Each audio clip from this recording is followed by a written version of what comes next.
Mort de Mylène de Mongeau, l'actrice est à l'âge de 87 ans. Le monde du cinéma est en deuil ce jeudi 1er décembre. À l'âge de 87 ans, la comédienne Mylène de Mongeau est décédée. Comme vient de l'annoncer le Midi Libre. Après avoir lutté contre un cancer en 2019. La comédienne née à Nice en 1935 avait annoncé la récidive de celui-ci au début du mois d'octobre.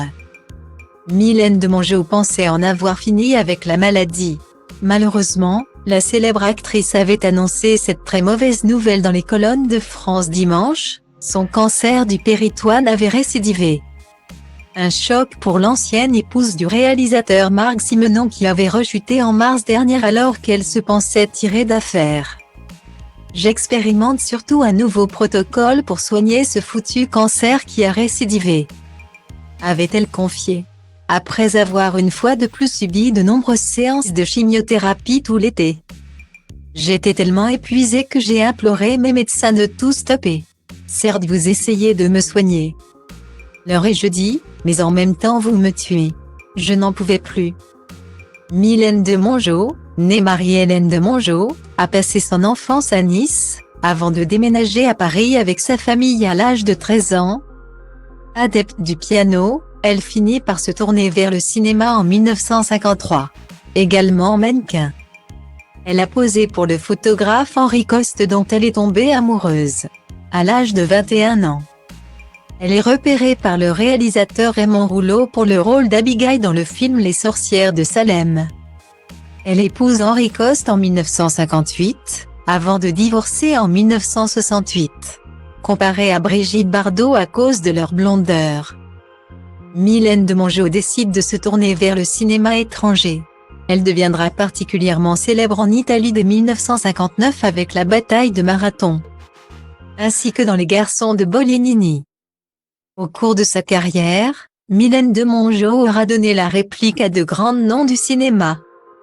Comme Jean Marais dans Fantomas, Yves Montand, Roger Moore, Jean-Paul Belmondo. Gérard Depardieu ou encore Dirk Bogarde dans Le Cavalier Noir. Elle a été une amie particulièrement proche de Louis de Funès, Pierre Richard et Henri Salvador. Ce dernier sera d'ailleurs son témoin avec Marcel Achard lors de son mariage avec Marc Simenon le 16 septembre 1968. Il décédera malheureusement le 24 octobre 1999 à la suite d'un accident. Malgré les nouvelles têtes d'affiche. Mylène de Mongeau a poursuivi sa carrière cinématographique à travers les décennies. Elle a tourné dans la trilogie Camping de Fabien Antoniante, mais aussi dans Maman. Le court-métrage d'Hélène de Fougerolles. Au-delà du cinéma, Mylène de Mongeau a participé à l'émission Les grosses têtes sur RTL. De Philippe Bouvard, de septembre 2013 à juin 2014. Engagée politiquement, elle s'était inscrite sur la liste de Bernard Tapie en 1992 pour les élections régionales de la Provence-Alpes-Côte d'Azur dans les Bouches-du-Rhône. La même année, elle a été victime d'une escroquerie de la part de son gestionnaire financier. Près de 2 millions d'euros lui avaient été détournés, qui ont servi de prêt à d'autres célébrités du cinéma. Telles qu'Isabelle Adjani ou encore Sami Nasri. Engagée auprès de diverses causes. Elle a œuvré pour la protection des animaux, la lutte contre la pollution et les mines antipersonnelles.